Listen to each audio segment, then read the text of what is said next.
Bismillahirrahmanirrahim. Assalamualaikum warahmatullahi wabarakatuh. Perkenalkan, nama saya Sylvia Wahyuni, NIM 0500171215, UPBJJ Padang. Di sini saya akan mencoba menjawab pertanyaan terkait tugas 1 mata kuliah dasar-dasar penyuluhan. Yang pertama, mengapa perlu mempelajari sejarah penyuluhan?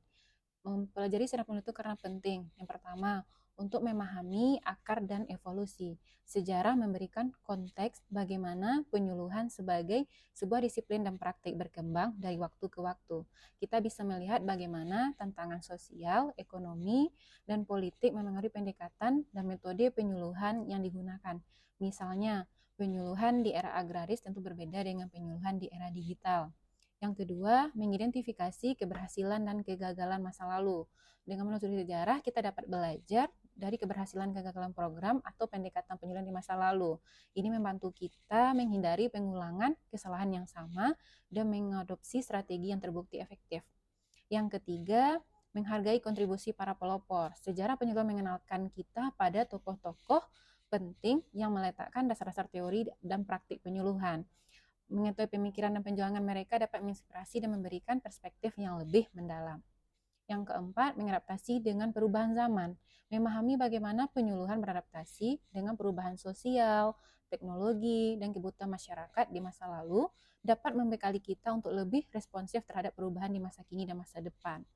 Selanjutnya, memperkuat identitas profesi. Pengetahuan tentang sejarah membantu membangun identitas dan kebanggaan dalam profesi penyuluhan.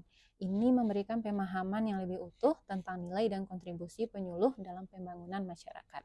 Selanjutnya, mengembangkan teori dan praktik yang lebih relevan.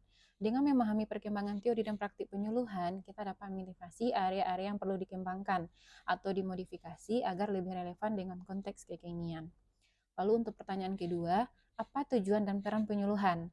Tujuan utama penyuluhan adalah membantu individu, keluarga, kelompok, dan masyarakat untuk meningkatkan pengetahuan, keterampilan, dan sikap mereka sehingga mampu memecahkan masalah yang dihadapi dan mencapai kesejahteraan yang lebih baik secara mandiri.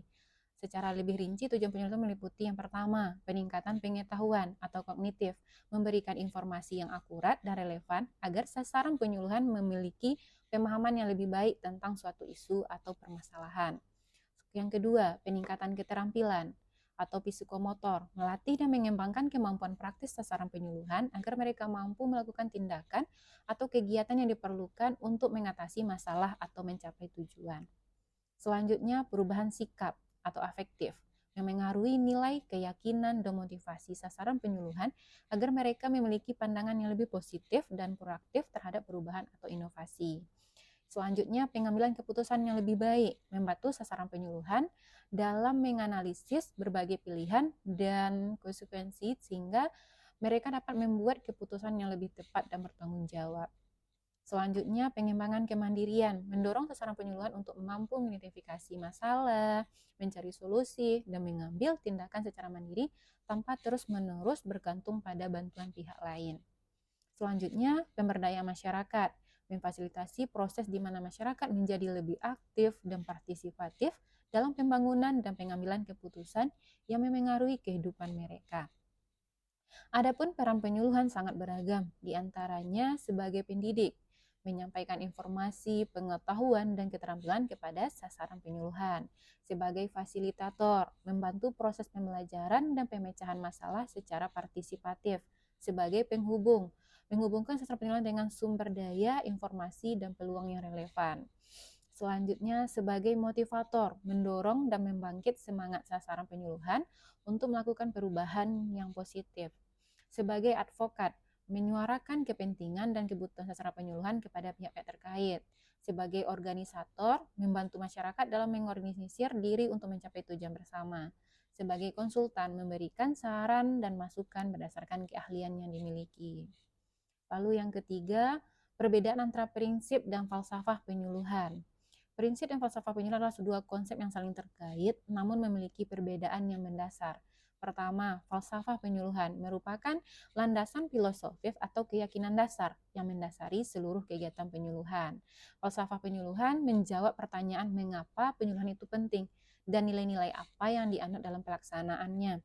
bersifat lebih abstrak dan umum, memberikan arah dan panduan etis bagi praktis penyuluhan. Contohnya, penyuluhan berpusat pada kebutuhan dan potensi sasaran, penyuluhan menghargai partisipasi aktif dan kemandirian sasaran, penyuluhan bertujuan untuk meningkatkan kesejahteraan dan keadilan sosial, penyuluhan bersifat sukarela dan didasarkan pada hubungan yang saling percaya.